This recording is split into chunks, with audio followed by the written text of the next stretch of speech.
welcome to Series 3, Episode 1 of In Suspense, a vodcast and podcast for fans and writers of crime fiction.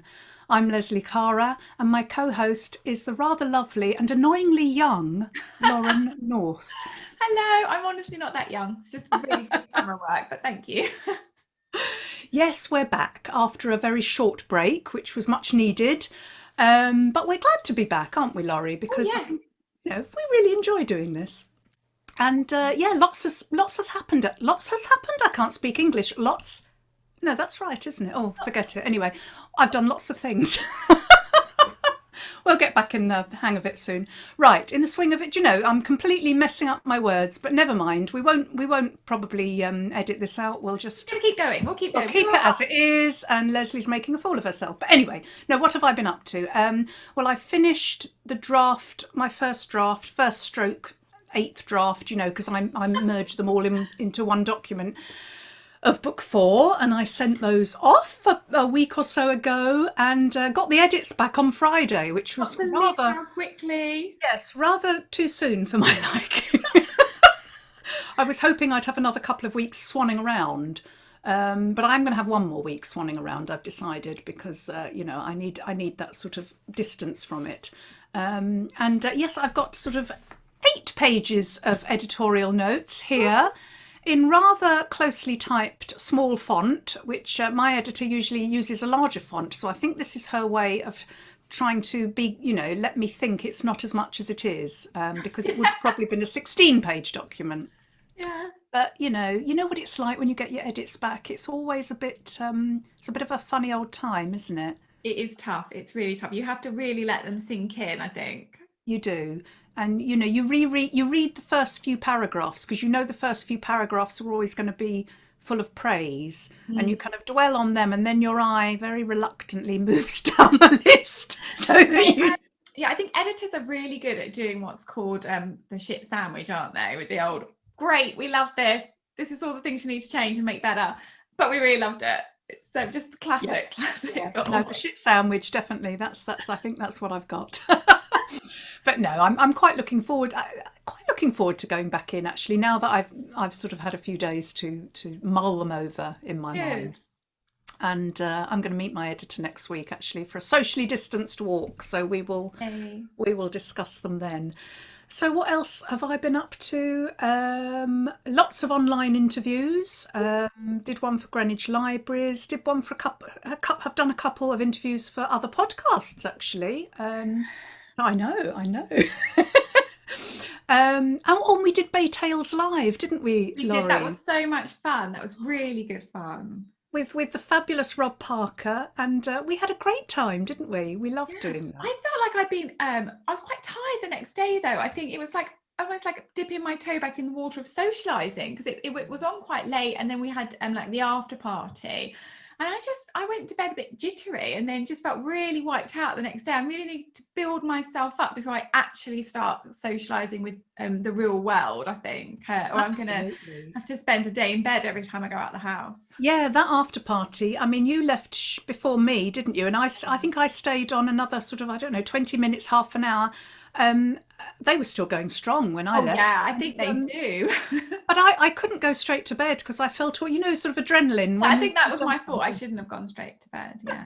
They've got SJ Watson coming up at the end of the month. So I'm really looking forward to that. They So have. I think that's on the 28th, is it? Am I right? oh yes, I would have Yeah, I said think I thought so. it was the 27th, but it was one of those days. We'll get Yeah. there before the next show we'll announce which one it That'll is. be great. And also over the weekend on Friday night, I took part in the Locked Up Festival too, Oh which was brilliant. put on by 2 crime writers and a microphone. You know, Oh Luke yeah. Veste and Steve Kavanagh, and that was really good fun.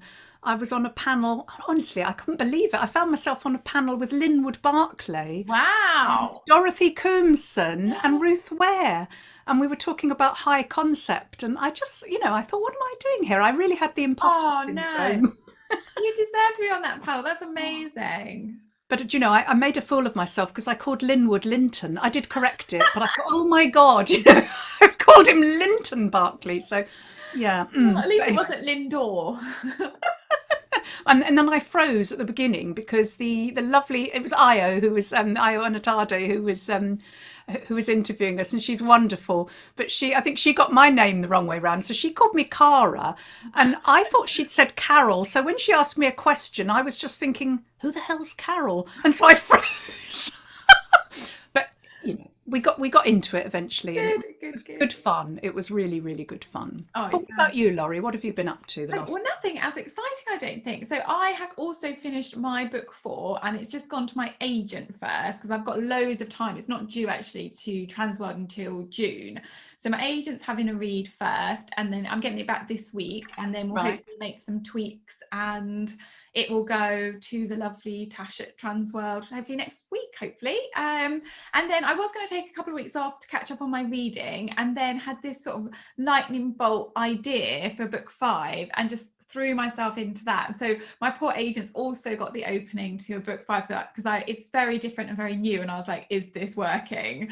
And then also I've seen the cover for Safe at Home, which is my book that's out in September. And that's being revealed on Friday on Twitter. And it's going to be on NetGalley as well. So very exciting Friday. I think lots of Fantastic. retweeting. And That's other a than great that, title. Great title. oh, was Safe it? at home. Thanks. Yeah, Hmm. I don't think that was me. I think that was them. I can't remember what I called it. Something else, not as good. And other than that, I've just had some anxiety as well. So that's really knocked me for the last maybe 4 or 5 days. So just not being able to sleep, like going over stuff in my head and things. But I think I'm hopefully on the curve of that and coming out the other end. But yeah, it's really makes you realise quite how fragile we can all be, I think. So yeah, I've had to take a bit of time to rest.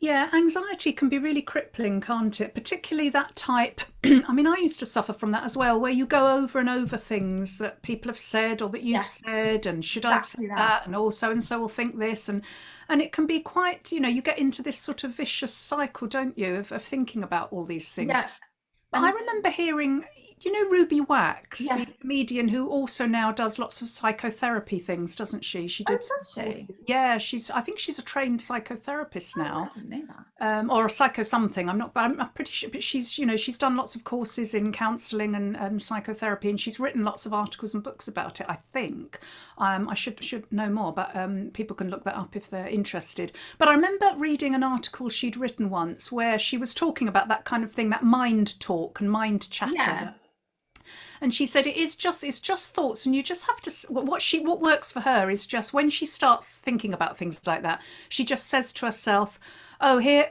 I go again, this is what I do, this is what my mind does. And kind of dismiss it in that sort of way. yeah. And it sounds a really simple thing that probably wouldn't work, but it does work. So next time you So find I'll yourself, try that then. yeah, Yeah, I just think, think oh, here I go again, this is what I do, yeah. what am I like?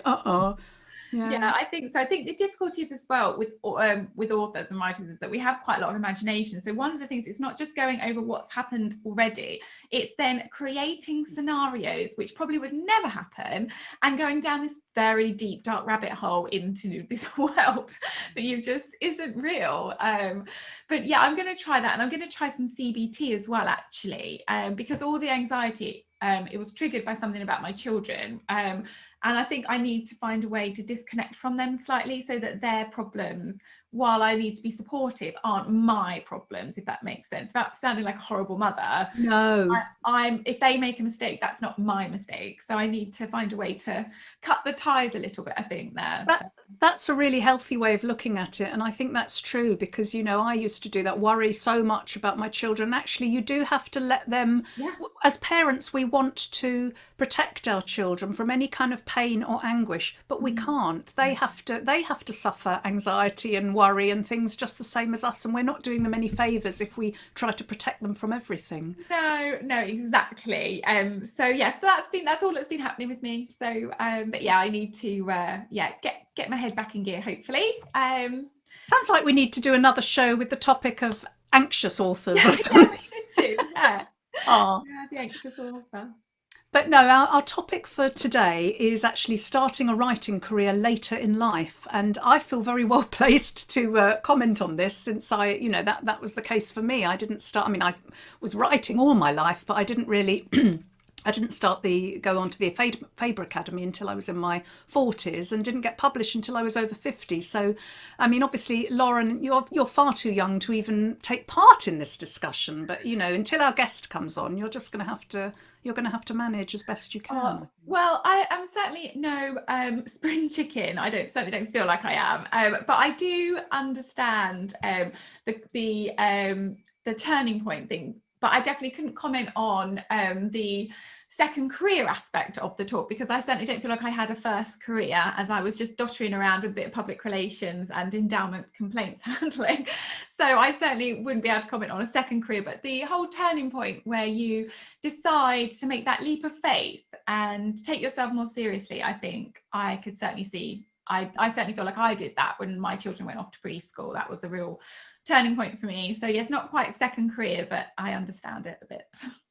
I think there are certain advantages to starting a writing career later in life. I mean, as far as I was concerned, I've got much more time now. With the children obviously grown up, they've left home.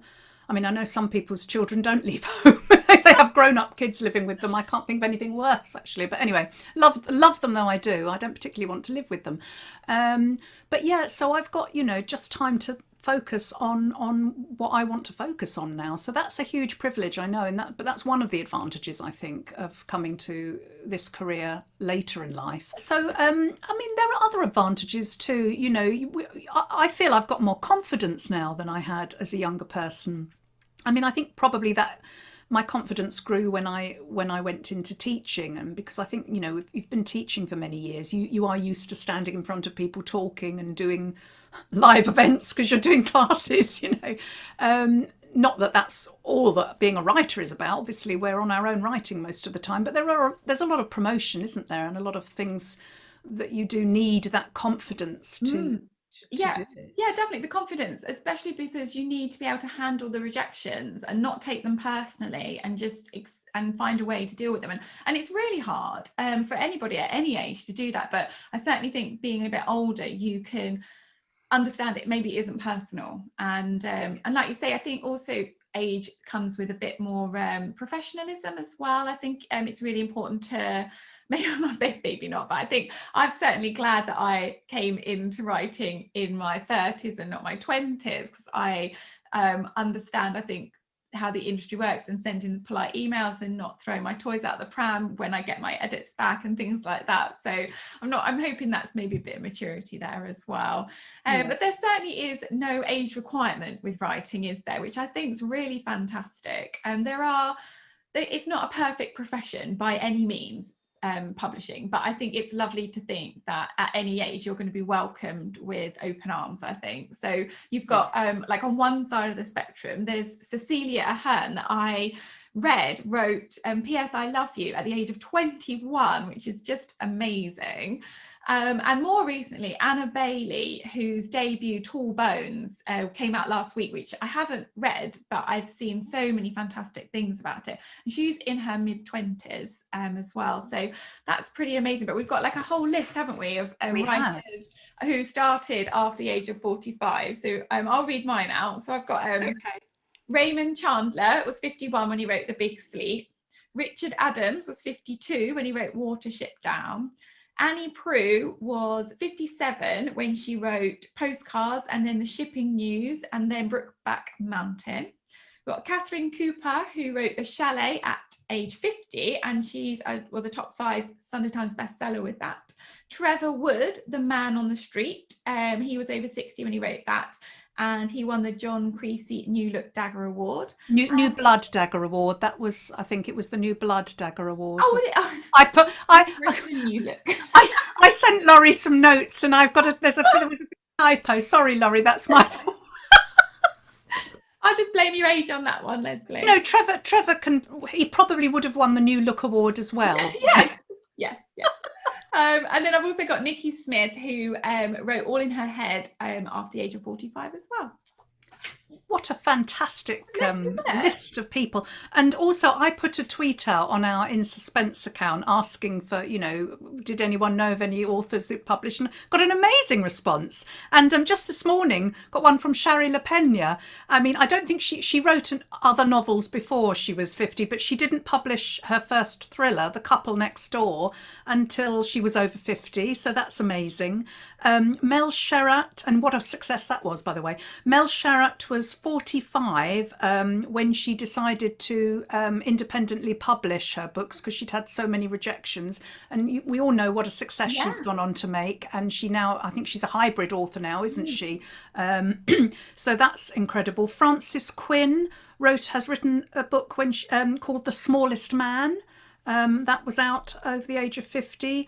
Oh, we've got loads more. Samantha Silver, Susan Allott, Julie Newman, Emma Curtis, the fabulous Emma Curtis, friend of the show, and Margaret Kirk, to name but a few. Yes. So, loads and loads and loads. And I think it's more common than we think, actually, particularly with women writers. I think perhaps because, once, if they've had a family and other things, maybe moving into late 40s, 50s is a time when they have more space for their own interests. Yes, I was wondering about this and I was going to put it on the notes, but I didn't want to sound sexist by assuming that it is sometimes the woman who handles all the juggling of the household and the kids and then doesn't ever feel like they might have the time until that bit later, whereas a man can just do it in the evenings when he gets home, maybe. But I didn't put that on because I didn't know if it might be on a bit. So I do apologise to any man who is also juggling everything and isn't able to write right now. There will come a time. No, I think you're right, though. I think, it is a sexist fact of life, isn't it? That the bulk of childcare and that sort of thing does often fall to women. That's not to say lots of men don't obviously pull their weight and do that job as well. But, we're talking statistically, aren't we? Yes. I actually managed to say statistically today without messing up. So our guest today certainly came to writing later in life, and she will probably have a lot to say on this subject too. And we're going to hear from in a moment. She's going to be joining us. Hopefully the internet connection will work, because I think where she is, it's out in the country, so it's a bit dodgy. And we're going to be speaking to the incredibly successful B.A. Paris. Yes. Oh, it's me. It's starting. Yes. Hello and welcome, B.A. Paris. Thank you so much for joining us. I'm going to start by reading a little bio about you for only the few people who might not know. So B.A. Paris is the New York Times and internationally best-selling author of Behind Closed Doors, which is one of my favourite books of all time. The Breakdown, Bring Me Back, The Dilemma, and her latest, The Therapist, which is on display behind me, which is published today. So first of all, happy publication day. She grew up in England and has spent most of her adult life in France. She has worked both in finance as a trader in an international bank and as a teacher, and has now returned to live in the UK. So Bernadette, if you don't mind me calling you that, congratulations on the publication of The Therapist. Leslie and I got our beautiful copies last week, and I raced through it. I've just found it so absorbing and filled with all this suspense and intrigue, and I just didn't know who to trust and who the baddie was. It was a brilliantly absorbing book. So congratulations. Perhaps you'd like to start by telling everybody a little bit about The Therapist. Yes, of course. So The Therapist is the story of Alice and Leo, who move into a kind of gated residence in London. And it's a fairly new relationship as well for Alice. I think she's known Leo for about 18 months. And this is a big move from her for the country into London. She's never been to London before, and she's determined to make friends there.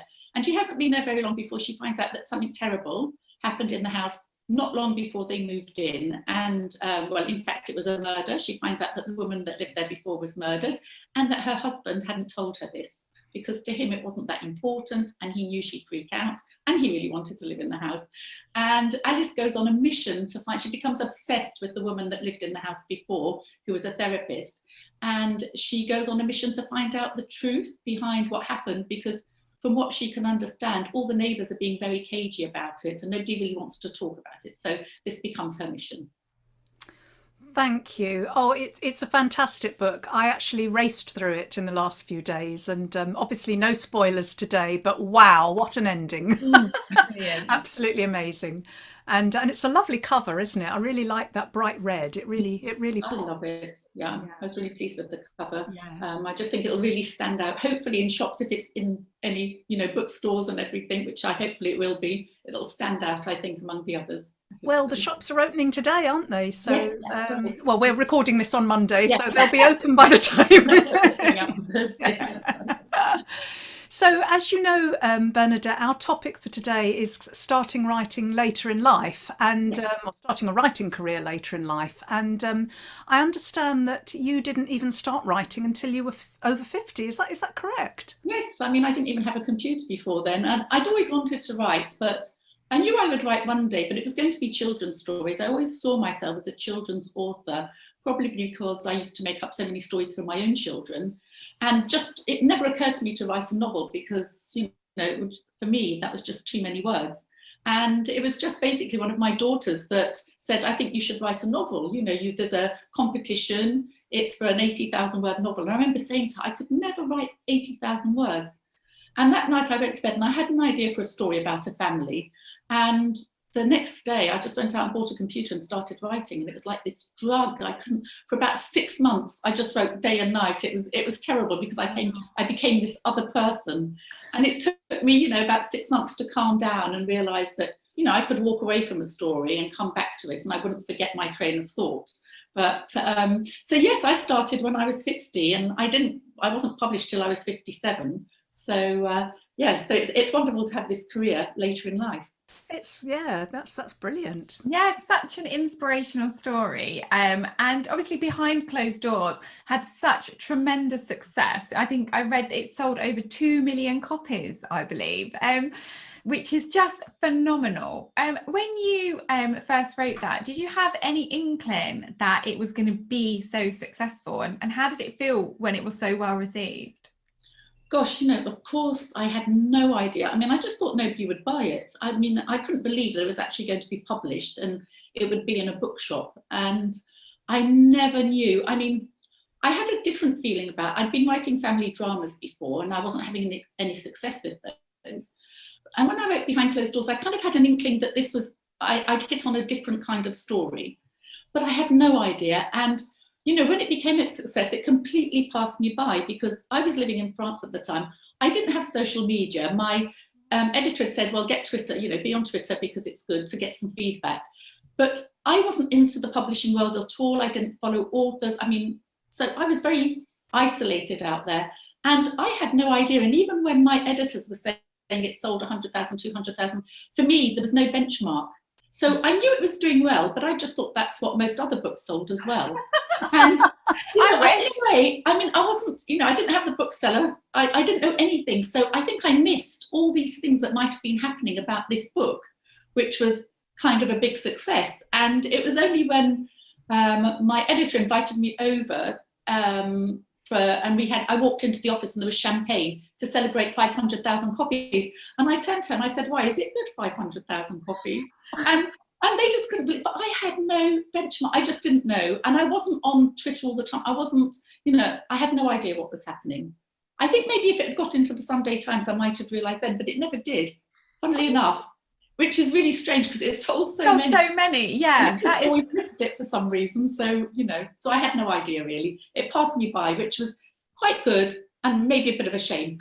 Well, you'll have to just take New York Times bestseller as your tagline instead, which is still amazing. And it's going to be a film as well, which I'm really excited about. So how much? I mean, the rights were bought straight away 5 years ago when it came when it came out. And, I'm still waiting. So, there's news, a step forward, a step back, a step forward, a step back. So hopefully, it's still on the cards, but it's not something that I've ever thought, oh, this is definitely going to be made into a film one day, because I know that is not always the case. A lot of books get bought and for several reasons they might not get made into a film. So it has never been kind of the be all and end all for me. I mean, if it is, it'll be lovely. It'll be lovely to go and see it on screen, but we're not there yet. Oh gosh. Well, we were wondering what you felt about, whether the publishing career sort of welcomes older writers, whether older writers can flourish. I mean, obviously you have, and many writers do, but do you think generally the publishing industry is one where an older writer can flourish? Is it something without age barriers, do you think? I think it is, because actually nobody knows when you first publish a book how old you are, unless you actually broadcast it. And I never did. And then I suddenly saw my age being put everywhere. And I thought, in an interview it would say B.A. Paris, age whatever, 57 or 58. And I think, oh, well, it's out there now. But I think, when you first publish a book, nobody knows how old you are. So, it's a very fair industry in that sense. And I think, yes, I think whether you're 20 or whether you're 60, or 70, or if you write a good book that's right for the market at that time, I think, yes, you can flourish. It's just tough, because there's so many good writers and so many good books. So it's trying to keep your head above water all the time. Yes, it's. I mean, I suppose it's a bit like acting, isn't it? If you continue to get good parts, you can continue to act, and if you continue to come up with ideas and be able to write novels, there's no time when you need to stop, is there? Exactly. I mean, Ruth Rendell, I think she was writing up to the end, wasn't she? Yes. And I've got a feeling that her last book was, I think it was possibly finished by someone else in the editing process, but she'd more or less finished it, I think. So she was writing right up to the end, which is absolutely incredible. I mean, Laurie and I were talking about this earlier. We were talking about sort of advantages and disadvantages. I can't actually think of any disadvantages other than, not being young, which obviously I'd like to be again. But yeah, I mean, I think there are many advantages for coming to writing, like, with having more confidence and perhaps having more life experience, more things to write about. Do you think that's sort of... Yeah, I definitely think that there's a time for everybody to write. I think if I had written when I was younger, I wouldn't be writing the sort of books I write now. So I don't know whether that's life experience or anything. I think the problem for me as an older writer is trying to remain current.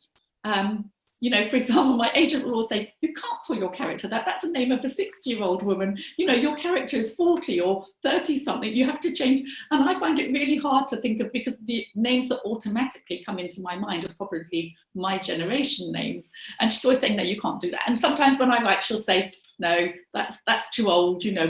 Or whatever I've said, it's probably something that younger people wouldn't say nowadays. So I find that quite hard, trying to remain current and thinking. So I use my daughters actually, because they're, my older ones are in their 30s, early 30s. So I try and imagine them and think how they would talk and what they would say. So that helps. But for me, that's it, trying to, and also all the technology as well, and trying to think, well, actually, no, they wouldn't actually phone, they'd probably just WhatsApp somebody.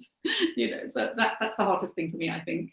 Yeah, no, that's definitely, and I guess, other advantages is that we've got more time, perhaps because children are grown up, and I sort of, I look at Laurie, who's had to do all this homeschooling over the last year and still manages to write and do all these other things. I've got nothing but admiration for Exactly. you, Laurie. I can't imagine how they do it with young children, and they're trying to write books, they're trying to carve out this time for themselves. And I think that's why I never wrote before, because I've got quite a lot of children and I was very much a kind of hands-on mother, and I always felt that I couldn't do both at the same time. I needed to concentrate on one thing, and once my children were older, then it'd be my time. And I was very much aware that sometimes I think, when will it be my time? It just seemed to go on and on forever, bringing up children and never being able to have any time for yourselves. But then it happens. And I do think, as I said, I do think there's a time, I really admire these writers like Lauren who, have to homeschool and have young children and trying to meet deadlines and get books out. So, hats off to them. They really are multitaskers in a way that probably, I never was. Definitely. But it's headspace, isn't it? I think that's one of the issues. It's been having to carve out that time where you can switch off and not think about your children, and they are all consuming, and your life can be all consuming. And like you say, I think as they get older, the hope is that you get that time back just in your head, and it's yours to create stories with, which I think is so important. Definitely. But I also think it's good that you do carve out this time for yourself, because, I felt very much when I was bringing up my children that I didn't have any time for myself, that, I never had that time, even an hour a day, when I could do something for myself, which I really didn't, because, bringing up children in France was completely different. They'd come home every lunchtime, so you'd get them to school, start preparing lunch, they'd come home, they had 1.5 hours for lunch, you'd get them back to school, then you'd prepare the dinner. So, you know, and I really think it's important. I think it's wonderful that you manage to do that, even if it's an hour or so a day. But I think it's really great that you can do that, and it's really necessary. Yeah, I think you're right. It's finding that balance, isn't it, wherever you can. But talking about you, when you first spoke about your writing, you said your first book you wrote obsessively for 6 months. But how has your writing process evolved? Because this is your 5th book, The Therapist? Yes, it is. So how's your process evolved? Do you have a set way that you start writing a book and go through it, and how long does that take? No, I mean, my writing process hasn't evolved in that sense. I mean, The Therapist is my 5th published book, but I wrote about 7 before, you know, I wrote that one. I don't think it's evolved. I mean, I'm still not a planner at all. I mean, I don't write any notes whatsoever. I will think about the story in my head. If I do any plotting, it's in my head. But I always find a scenario that I want to start off with. And then I'll kind of know the end. I usually know who the baddie is, although sometimes that can change, but, you know. And the rest is a journey, and I just sit down and start writing the first chapter. And I can't plan, and I can't, because I don't know what's going to happen in chapter 2. I don't know what's going to happen in, you know, I can't do it. And, you know, an author friend sent me her spreadsheet so I could kind of have a look. And, you know, she'd written chapter 1, he says this, she says that, this happens, and the beginning of chapter 2. And I just thought, how do you know? I can't do that. So I think there's 2 types of writers. Well, people have said there's 2 types of writers, those that plot and plan carefully, but I don't. I'll just sit down with my original opening kind of image scene in my head, and of course I have an idea because I've thought about it, but you know, the rest is really a journey. I never know. I'm always surprised when I get to the end of my first draft how much my story has changed from what I thought it would be. But I love that, and I think everybody just has a different way of writing. That's incredible. I know Sherry Le Pena writes in a similar way, doesn't she? She says that she doesn't plan, and it just happens. And Lee Child is the same, I think. I come out in a cold sweat just thinking about not planning. I wouldn't know how to not do that. Like, I do have it all in my head, but I also have to have it all around the walls and on a spreadsheet as well, I think. And I'm a bit in the middle. I'm a bit sort of, you know, pantsing and planning at the same time, not extensively planning, but having some kind of rough idea. I was wondering though, having not planned and having let this novel sort of evolve organically, do you find there's a lot more work to do in the editorial process, or do you find that actually that you've more or less what you come up with is what is actually published? No, it means you do have to do, I mean, I have to do a lot of editing, but I love the editing process. I know some people hate it, but I love fine-tuning my book and honing it. So, you know, the way I work is I'll write one day, you know, and then the next morning I'll read over what I've written and fine-tune that. But of course, because you don't have an idea really, so sometimes I'll hit something about 3/4 of the way through the book and think, oh, that'd be really good to put that in there. But of course you have to go back then. Yeah. And you know, you really have to do a lot of editing. So I spend a lot of time editing because, you know, you're thinking it might be something quite small, but then you realise it's got a knock-on effect all through, right up to the beginning of your novel. So you have to go in and add bits in and tweak. But, you know, I think I enjoy that anyway. I love that. So it's fine for me. I've sort of reached the stage where I enjoy writing so much, and I feel this sort of urge to write as much as I can. And I don't know whether that's me sort of subconsciously trying to make up for lost time, because I did always want to be a writer. Unlike you, you know, you came to it sort of, you know, later. I actually wanted to write when I was younger, and I did write, but I never really took it seriously. It was sort of like a hobby, you know, that I sort of fitted in around everything else, around family and around work. And now that I am doing it, I really want to write as much as I can, you know. So I'm very much on the sort of novel a year, and you know, and do you bring out one a year roughly, don't you? Yes, I try and bring out one a year. I like that rhythm. For me, it's a good rhythm, but you know, it's quite a lot of pressure bringing out one a year, and I don't mind as long as I've got the idea. I'm always in a bit of a panic that I won't think of my next idea. You know, I'm already starting to think, well, actually I've got an idea for book 7, but you know, there is that kind of pressure that you've got to think of something really original, that somebody else hasn't done, you know, and there is that pressure. But then it's quite strange because the pressure is there. I just think, well, how many more years will I want to write? You know, and of course I could write forever, you know, but will I want to? But then I sometimes think, and sometimes I feel really jealous of younger writers who've got, you know, another 40 years to write if they want, or 30 years. But then I think, would I be able to keep it up for that long? You know, I do think that's a huge amount to try and stay at the top of your game for so long. And so sometimes I'm quite relieved. I think, well, actually, I'm quite glad that maybe I may be writing for another maybe 10, 15 years or whatever. Because, you know, yeah, that's a good point, actually. I think you can only do it if you really want to, and if you feel compelled and you know, to do it, which I guess we all feel compelled to write, because that's part of being a writer, isn't it? But if that starts to wane, then I guess, you know, you would think again, wouldn't you? Yes, exactly. Do you write every day, Bernadette? Or do you write just in the mornings? How do you manage your time? I think I write most days. I mean, I write continuously in a way. I mean, you know, I usually have my laptop straight away in the mornings. But if I'm in the middle of writing a novel, yes, I'll write every day as much as I can, you know, and I can write all day. I often write during the night if I wake up, because something will occur to me, so I'll get out my laptop and write. So, you know, I find that, though, I don't know whether it's the times that we're living in at the moment, I find my concentration isn't as good as it used to be. I used to be able to write really all day, but then I think it was probably broken up because you'd have to go shopping. Whereas now, because you're at home all day and that's all you can do, you know, I just find, oh gosh, what can I do? I don't want to write, you know, I want to go and do this. So, you know, I do think that maybe it's just the time we're living in that makes that a bit difficult. But yes, normally I would write every day, although I've just sent off the first draft of my next novel, and I'm thinking about the one after, but I am actually trying not to do any writing for a couple of weeks, because I haven't really had that break where I haven't been on my computer writing. So I really feel that I need that now. It's been quite intense the last 5 years. So I just thought, you know, give myself 3 weeks, catch up on my enormous TBR pile. Yes. Here. And, you know, and that's another thing that you feel guilty about all the time. That you know, you're not reading the books that you've been asked to read because you just don't have the time. So for the next 3 weeks, I'm just going to take time off, catch up on my TBR pile, read a couple of books that I really want to read as well. And you know, that sounds like a really good plan. I think we're all suffering from that sort of work is bleeding into everything at the moment, isn't it? Because we're not going out. And everything, I don't know about you guys, everything I like doing and want to do is screen based. So therefore I feel, you know, we're just always sitting in front of our computer screens. And if we're not Zooming, we're writing or editing or what have you. And so, yeah, I've really missed getting away somewhere for a complete break.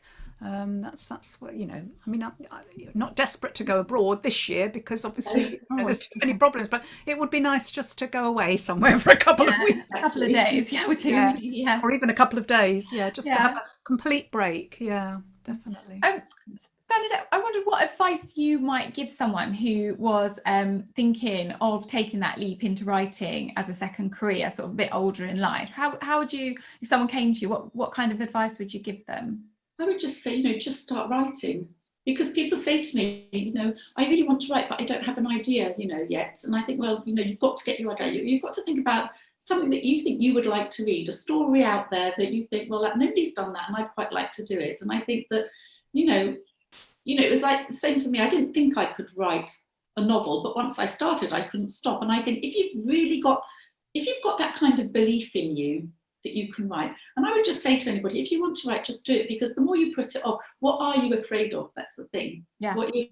Because you don't have to, I mean, I never wrote to be published. When I started writing my first books, I didn't think, oh, you know, I'm going to be a published author. It was only after about 3 years when a friend of mine said, you should try and get published. But for then I was just writing for me, and I had no intention of being a published author. And then, you know, this person tried, you know, sort of said, go on, you know, try. And I thought, well, why not? So, you know, at first, you don't have to think about having that critical eye of other people reading your work. I think, you know, if you want to write, just write for yourself. Yeah, that's lovely. That's lovely. See where it takes you. Yeah, that's really nice advice. And you just spoke a moment ago about your TBR pile. What kind of books do you like to read? Do you read in the genre that you write, or do you read eclectically? Are you reading anything? No, I don't. I mean, psychological thrillers aren't my first choice of books, simply because I love big family sagas like Wilbur Smith, Ken Follett, people like that, and I just like to read things like that, which are completely different from what I write. So of course I enjoy psychological thrillers. I mean, I read a lot of psychological thrillers because it comes with the territory. You know, you read other authors' books and everything, which I really enjoy. But you know, and that's the one thing I find quite difficult, that I don't have the time to read what I really want to read. So every Christmas I give my daughters lists of the books I want to read, and that is a completely different pile, which I don't know when I'll ever get round to reading them. You know, I just think, well, yeah, in my twilight years, I'll just be able to sit and read these books that I've been meaning to read forever. So yes, you know, that is, psychological thrillers wouldn't be my preferred choice, simply because I just like immersing myself in dramas that are set in maybe other countries. And so I love Wilbur Smith because it's set in South Africa, a lot of his books. Yeah, it's very atmospheric, isn't he? Yes, yeah, exactly. So I think that's the trouble, isn't it? We're sent so many proofs of other psychological thrillers simply because we write in that genre, yes, that you can get into that sort of mindset of only reading thrillers, and actually you need to read more widely, don't you? And that provides inspiration as well, reading different types of Definitely. books. Yeah. definitely. Yes. What about you, Leslie? Are you reading anything good at the moment? Well, I've just read a rather wonderful book called The Therapist. Thank you. But I've also been sent this. Oh God, all my books are falling off now. I've been sent My Best Friend's Murder by Polly Phillips. So I haven't started that one yet. So, and I ordered so many books this weekend from the because I took part in the Locked Up Festival too, and there were so many brilliant authors and panels that I ended up spending an absolute fortune in Waterstones. They had a 30% discount as well, so that was good. So I ordered some. I ordered the 50/50 by Steve Kavanagh. I ordered an Ellie Griffiths and a Linwood Barclay. I was just saying to Laurie earlier, I was on a panel with Linwood Barclay and ended up calling him Linton, so that wasn't my finest moment. But so I thought I'll buy his book to make up for it. And that does make up for it. Yeah. What about you, Laurie? Oh, I've got a ton of books to talk about. So I read All Her Fault by Andrea Mara, which I haven't got the copy to hand, but it's a beautiful white door. And that was really, really absorbing. And I've read Black Widows by Kate Quinn, which I thoroughly enjoyed. And we were on a panel with her, and I didn't make the connection at all because I just bought it without really looking at who the author was. And it was one of those times when I bought a book that I wanted to read that wasn't necessarily in the genre that I read, and I just read it for me. And then when she came on the podcast that we did, the Bay Tales Live, I was like, yes, I have to message you and tell you I'm currently reading your book. That was lovely. And I also bought a bit different, the Dictionary of Body Language by Joe Navarro, which just talks about all the different ways we use our bodies to signal things. And I just think sometimes I'm now writing book 5. And I think that there is so much nodding that goes on in my books, and shrugging. Nodding and shrugging, yeah. And sighing. Don't forget sighing. Yeah, see what else there is out there and try and mix it up a little bit. So that was quite a good one. Then I've been sent Hunt by Leona Deakin, which is the third book in a Dr. Bloom series, which I really enjoy. So I'm really looking forward to that one. I've also been sent Lucky by Rachel Edwards, which is another one. I absolutely loved her first book, Darling. So I'm really looking forward to reading that. And then I'm just currently reading Trust Me by T.M. Oh, Trust Me. Yes. Very good. Oh, you've got a great big pile there, haven't you? It's because we've had this break, haven't we? We've had a couple of weeks. So I was like, next time we're on, I would have no books to talk about. I should have saved some back, actually. I really like the look of that body language one. You're absolutely right. The frowning and the sighing and the shrugging and the raking fingers through hair. I've got to find some new expressions. Yeah, I've only flicked through it, but it does talk about things like how you look at someone. Are you glaring or are you gazing? And the speed of voice, and just little things like that may indicate certain flaws in yourself or nervousness. And I thought, that's quite a good thing to think about, just the other ways to signal that you've got something to hide, kind of thing. So definitely. You know what's going to happen? We're all going to buy that book now. Yeah, exactly the same phrases in our new books. Yeah, definitely. Oh dear. Right, so we've come to the fun part of the show, Bernadette, and it's because in your novel, your character discovers a rather grisly secret, as doesn't she, about the house that she's just moved into. So we were wondering, what is the either, well, hopefully not grisliest, but maybe grisliest, creepiest, strangest thing that's ever happened to you in a house that you've been living in? Well, the only thing I can think of is when I was about 10 years old, we went to stay in the family house in France, which has been in the family since the 17th century. So it's a big old house. And we were staying there for a month. So I wasn't really living there as such. It wasn't my house, but, we were there for a month. And I was 10 years old and I'd been living there quite happily for about 3 weeks. And on the last week, I woke up one night and saw a ghost in the room. And I'm not, so she was standing over, I was sharing the room with my sister and my cousin, and this ghost, it was a woman, I could see, she was all shiny, and she was standing over my cousin's bed. And of course I was terrified. I opened my eyes because I sensed this presence and she was there. And I remember turning away to the wall, I was crying and seeing the reflection of it on the wall. But the thing is, it happened every night until we left. So for about 7 nights, every night I woke up and saw this woman standing over my cousin's bed. And it got to the stage where the following night I didn't want to go to bed in case it happened again. And I didn't want to tell my parents because I knew they'd all laugh at me, my brothers and sisters, my aunts, my cousins, they would have all laughed at me. So I just would start crying because I didn't want to go to bed. And they couldn't understand why I was crying and I couldn't tell them. But this happened. It wasn't just one night. I might have thought it was a dream, but every single night for 7 nights. And I went back the following year, terrified of sleeping in that bedroom, and I never saw it again. But I know, I'm 100% persuaded that amazing. I saw this lady. And, it was an old house, so I think my great-grandmothers and everybody had died in that house. And I really think it was one of them who was watching over my cousin. Did you tell your cousin? I told them later on in life. I told them later, and of course they still laugh at me. They don't believe a word of it because they've lived there. They go there all the time. It's their family house and nobody has ever seen this ghost. So they still say, oh, you were dreaming. And it's really annoying because, I think if I'd only seen it once, I would have said, yes, I was dreaming. But, I saw her every night and I'm absolutely convinced that was a person, that a ghost, that was somebody who used to live in the house and that had died there. Wow. What about you, Laurie? Has anything grisly or creepy happened? Well, when my husband and we weren't married at the time, and we had a flat together in London, and we hadn't moved in very long, and it was it was the ground floor flat, but it was raised over a car park, so we were the lower floor, but you couldn't quite get to our balcony. There was a park where our balcony was, but I didn't think you'd get onto it, but we were in the bedroom unpacking. And we had an intruder in our living room, and we'd left our doors open, like these big balcony doors open, thinking, no one can get in from there. We're in East London, so obviously we're thinking, oh God, what's going to happen? And so Andy goes first. He's got like this little baseball bat, and I'm sort of creeping behind him when I see he's there.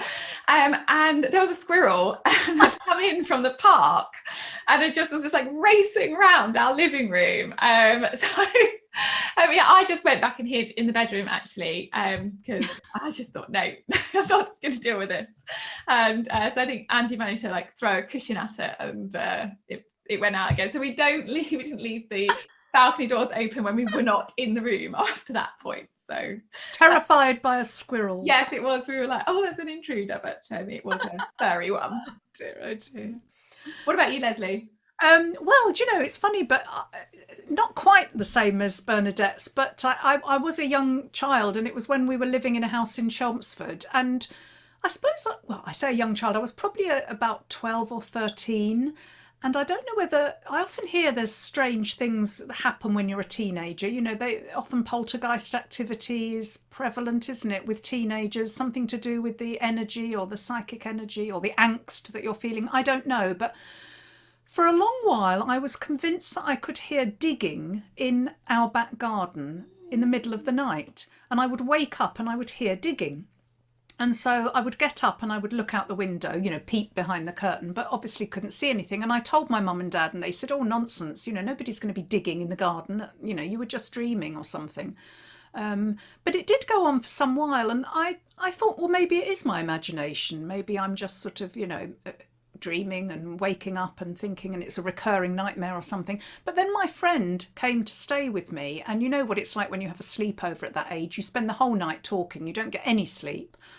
And she heard it as well. We both heard Wow. this digging noise, and I don't know what it was. Let's hope my neighbour wasn't burying bodies. I don't.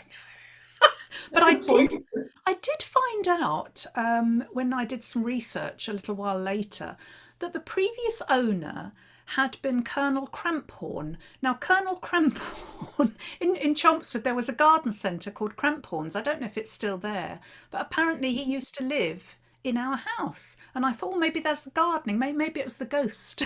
Ghost. I don't know. But, who knows? All very fascinating. Well, I was going to say that's a good start for a novel, hearing somebody digging in your back garden. Yeah, it's a good start. Yes, but we're all three of us now gonna in a few years' time. Watch this space. I got there first. It's your story. We'll let you have it. Yes.